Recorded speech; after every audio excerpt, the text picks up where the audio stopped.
안녕하세요. 중학교 학생 맞춤형 체육교육과정의 2회 챕터 4 학생 맞춤형 창의적 체육교육과정 수업 사례를 맡은 보평중학교 교사 김주현입니다. 1장은 다음과 같이 되어 있습니다. 학생 맞춤형 창의적 체육교육과정을 통한 수업 운영의 장점, 배드민턴 수업의 구성 및 흐름, 모든별 배드민턴 스트로크 연결 사례에 대해 알아보도록 하겠습니다. 수업 사례를 발표하기에 앞서 이런 수업을 구성할 수 있었던 학생 맞춤형 창의적 교육과정의 장점 세 가지를 알아보도록 하겠습니다. 첫 번째는 학생들이 선택의 기회를 제공한다는 부분입니다. 선택권을 부여했을 뿐인데 학생들의 자결성 및 수업에 대한 열정이 높아지는 것을 느낄 수 있었습니다. 또한 같은 관심사를 가지고 모인 학생들로 인해 관계 형성이 잘 될 뿐만 아니라 수업에 대한 몰입도가 높아져 수업을 좀 더 깊이 있게 고민하게 되었습니다. 두 번째는 긴 텀으로 수업을 운영할 수 있다는 부분입니다. 짧게는 한 학기, 길게는 3년 동안 학생들은 자신이 선택한 수업을 배울 수 있는데요. 이를 통해 학생들은 자신의 속도에 맞춰 성장을 하고 결국에는 평생 스포츠로 가져갈 수 있게 된다는 점입니다. 어떠한 것을 제대로 배우기 위해서는 1만 번의 반복이 필요하다고도 했는데요. 이러한 교육 과정을 통해 학생들에게 평생 스포츠로 나아갈 수 있는 수업을 구성하기 위한 고민을 할 수 있게 되었습니다. 마지막으로는 블록 수업으로 운영된다는 부분입니다. 수업을 해보시면 아시겠지만 연습과 실전 모두 중요합니다. 하지만 45분 수업으로는 기본기 및 전술 연습을 하고 그것을 실전에 적용해 볼 수 있는 시간이 충분하지 않습니다. 그렇기 때문에 학생들은 시합만 하기를 원하게 되고 기본기 연습을 싫어하게 됩니다. 하지만 블록 수업으로 운영을 한다면 첫 번째 시간에는 충분히 기본기 연습 및 새로운 전술 훈련을 하고 두 번째 시간에는 배웠던 내용을 실전에서 적용하며 성찰하는 시간을 부여할 수 있게 됩니다. 위에서 말한 장점을 바탕으로 깊이 있게 고민한 수업을 구성을 살펴보도록 하겠습니다. 일단 저는 제 배드민턴 수업을 배운 학생들이 경기를 할 때 보여줬으면 하는 행동들이 있습니다. 경기 규칙을 지키면서 다양한 스트로크를 구현할 수 있고 상대팀과 우리 팀을 존중하고 배려할 수 있는 마음가짐과 포메이션에 따라 부딪히지 않고 누구나 즐겁게 경기에 참여하는 것입니다. 위에서 말한 이 행동들은 제 수업 목표라고도 볼 수 있는데요. 이렇게 수업 목표에 도달해 가는 과정 속에서 지속적으로 피드백을 받고 연습을 통해 성장해 나가는 과정을 평가하는 수업을 구성하고 싶었습니다. 사진은 배드민턴 블록 수업 전반적인 흐름을 나타내는 있습니다. 포메이션에 대한 이론 설명 후 모드먼들끼리 문제를 해결하고 이를 다른 모드먼들과 공유하면서 수정 보완하게 됩니다. 그 후에는 모든별 스트로크 루틴을 구성하고 실제 연습을 통해 구성한 루틴을 구현해 본 뒤 오늘 연습했던 루틴을 다른 모드먼들과 공유하면서 서로 배우는 과정을 갖습니다. 마지막으로는 배운 루틴을 적용할 수 있는데요. 경기를 하면서 모든별 노력 목표를 작성하고 각자가 맡은 역할을 수행하게 됩니다. 그럼 지금부터 배드민턴 수업을 구체적으로 알아보도록 하겠습니다. 먼저 포메이션 수업을 구성하게 된 이유는 두 가지입니다. 첫 번째는 안전, 즉 경기에 몰입해서 서로 부딪히는 행동을 방지하기 위해서고요. 두 번째는 경기에 참여하는 모두가 의도적으로 셔틀콕을 칠 수 있는 상황을 만들어주기 위해서입니다. 경기를 자세히 보시면 잘하는 친구가 못하는 친구를 구석에 몰아놓고 혼자 독주하는 경우가 있습니다.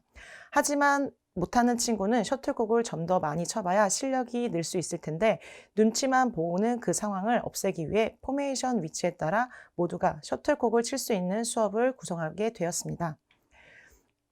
먼저 숏 서비스를 통해 공격 포지션을 설명합니다. 학습 단서로 가장 받기 어려운 위치와 속도를 학생들에게 강조합니다. 그리고 나선 학생들과 함께 질문을 던지고 답변을 받는 식으로 진행하게 됩니다. 먼저 내가 숏 서비스를 넣을 경우 상대방이 리시브할 수 있는 스트로크는 이라는 질문을 던지면 학생들은 언더핸드 클리어와 헤어핀이라고 답하게 됩니다. 두 번째로는 헤어핀과 언더핸드 클리어를 가장 받기 어려운 위치 세 곳을 표시해봐라 라고 말하면 학생들은 그것에 대해서 이야기하고 발표하게 됩니다. 세 번째로는 1번이 숏 서비스를 하고 상대방이 헤어핀을 리시브할 경우 1번과 2번 중 누가 받는 게 더 효율적인지 질문을 던지고 학생들은 네트 앞쪽에 있는 1번이 받는 게 더 효율적이라고 대답을 하게 됩니다. 마찬가지로 언더핸드 클리어는 2번이 받는 게 더 효율적이라고 하고요. 마지막 질문이 공격 포지션의 핵심인데요. 숏 서비스를 한 뒤 최적의 자리를 찾게 하는 부분에서 1번이 센터라인 쪽으로 이동해야 한다는 것을 알아차리게 되고 나중에 경기할 때에도 활용하도록 합니다. 두 번째는 롱 서비스를 통해 수비 포지션을 설명하는데요. 앞서 설명한 부분과 동일하게 진행됩니다. 내가 롱 서비스를 넣을 때 상대방이 칠 수 있는 스트로크는 어떤 것들이 있을까? 하이 클리어, 스매시, 드롭의 가장 받기 어려운 위치 세 곳은 어디일까? 내가 롱 서비스를 넣는다면 우리 팀은 어떤 포지션을 취해야 할까? 하이 클리어, 스매시, 드롭 중 가장 대비해야 하는 스트로크는 무엇일까? 하지만 여기에서 답이 안 나올 가능성이 있어서 추가로 힌트를 학생들에게 던집니다. 먼저 표시된 곳을 모두 수비할 수 있는 포지션은 어떤 형태일까? 빨강 팀일까? 파랑 팀일까? 이때 파랑을 선택한 팀들이 많으면 유도할 수 있는 질문을 추가로 던집니다. 속도가 빠른 스매시를 받을 때 움직이면서 리시브하는 게 편할까? 아니면 가만히 서서 리시브하는 게 편할까? 라는 질문을 통해 움직임이 없이 서 있는 위치가 어디여야 하는지 생각하게 하고요. 두 번째 질문인 거리가 멀어질수록 스매시의 속도는 어떻게 될까를 통해 앞쪽에 있으면 위험하다는 것을 인지해 결국 수비 포지션은 양옆이라는 것을 알아차리게 합니다. 이렇게 수비와 공격 포지션을 설명하는 이유는 학생들에게 단순히 공격이면 앞뒤로 그리고 수비면 양옆으로 그렇게 강압식으로 알려주는 방식이 아니라 아이들이 경기할 때 스트로크에 따라 스스로 생각하고 움직이게 하고 싶었기 때문입니다. 이렇게 배웠던 포메이션도 모듬 스트로크 연결 활동을 할 때 활용이 됩니다. 이 활동지를 구상했던 이유 두 가지로 볼 수 있는데요. 첫 번째는 실제성, 두 번째는 피드백 횟수 증가입니다. 실제성을 높이고자 했던 부분은 구분된 스트로크, 즉 하이 클리어 10개 해봐 라고 하면 잘하더라고요. 하지만 그런 아이들이 경기에서는 잘하지 못하더라고요. 왜냐하면 레슨에서 올려주는 콕은 일정한 방향의 콕이고 한 번만 치면 되는데 우리가 경기를 하다 보면 한 번만 쳐서 끝나는 것이 없기 때문입니다. 그래서 어떻게 하면 이런 콕 뒤에는 저런 콕이 온다는 것을 느끼게 하면서 실체성을 높일 수 있을까 고민한 끝에 모든별 스트로크 연결 활동을 구상하게 되었습니다. 두 번째는 피드백 부분인데요. 교사 혼자서 30명의 학생들에게 일일이 피드백을 주기에는 역부족이더라고요. 그렇기 때문에 모든 연습을 시킴으로써 모듬 안에서 다양한 동료 피드백을 받고 교사 피드백도 추가로 받게 하였습니다. 또한 사람마다 코칭 방식이 다르기 때문에 동료와 교사 피드백을 다양하게 받아보고 자신에게 더 맞는 피드백을 수용하게 하였습니다. 두 번째 활동지를 구성한 이유는 두 가지가 있는데요. 첫 번째는 모든 친구들끼리 오늘 열심히 활동한 부분에 대해 함께 이야기를 나누고 성찰하는 시간을 갖게 하고 싶었기 때문입니다.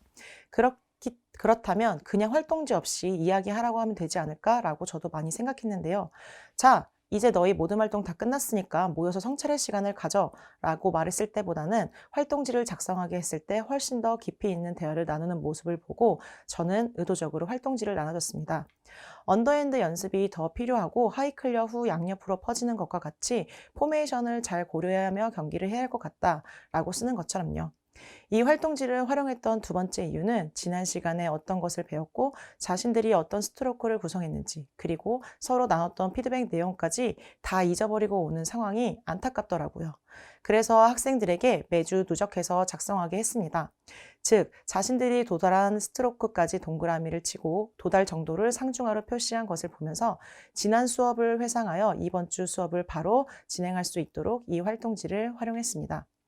이렇게 연습한 모듬 스트로크 루틴들은 시험을 보게 되는데요. 저는 1차 평가와 2차 평가로 두 번의 시험을 보게 됩니다. 10개의 스트로크 연결 루틴에서 개인이 맡아야 하는 스트로크는 최소 2개이고 잘하는 친구의 경우에는 3개도 맡을 수 있습니다. 개인 평가에서는 각자가 맡은 스트로크에 대해 질적인 평가를 했고요. 팀 평가로는 아이들에게 경기 중 보여줬으면 하는 행동들을 넣어놨습니다. 서로 인사를 하며 예의를 갖춘다. 루틴 수행 중 팀원이 실수하는 경우 괜찮아 라며 서로 격려하는 모습을 보인다. 루틴 수행 중에 팀원들에게 적절한 피드백을 주며 소통한다. 즉, 1차 평가를 한 번 보는 게 아니라 3번의 기회를 주기 때문에 실수했을 때마다 서로 여기서 왜 연결이 안 됐는지 소통하며 수정할 기회를 부여하기 위해서였습니다. 마지막은 10개의 스트로크 루틴 중 몇 개에 도달했는지를 평가했습니다. 1차 평가가 끝난 뒤에는 옆에 보시는 것처럼 모듬 루틴을 짤 때 내가 그 포지션을 선택한 이유, 너희 모듬이 잘한 점과 못한 점이 무엇인지 작성하게 합니다. 예시로 들자면 어떤 학생은 이렇게 썼습니다. 평소에 실력을 키우고 싶었던 헤어핀과 하이클리어를 연습해 실력을 키워 경기에도 잘 활용하고 싶었기 때문이다. 이처럼 그 역할을 맡으면 그 스트로크를 더 많이 연습하게 되니까 선택한 친구들도 있더라고요. 이 부분은 모든 평가에 대한 부분입니다. 팀원이 성공했을 때 세레머니를 잘했지만 포메이션은 조금 아쉽다라고 작성한 것을 바탕으로 2차 평가 때 보완할 수 있도록 합니다. 지금까지 설명했던 모든 스트로크 연결 평가 영상인데요. 한번 보도록 하겠습니다. 인사를 하고요.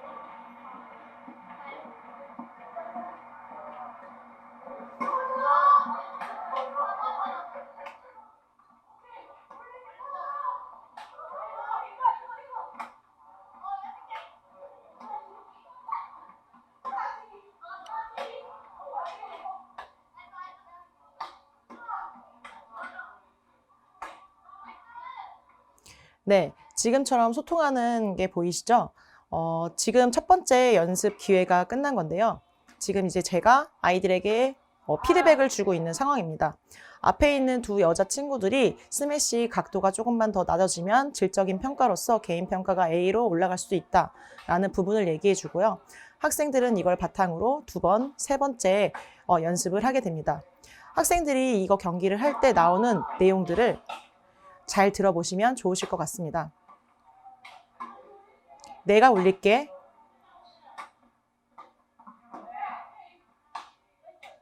나이스. 괜찮아, 괜찮아. 잘했어.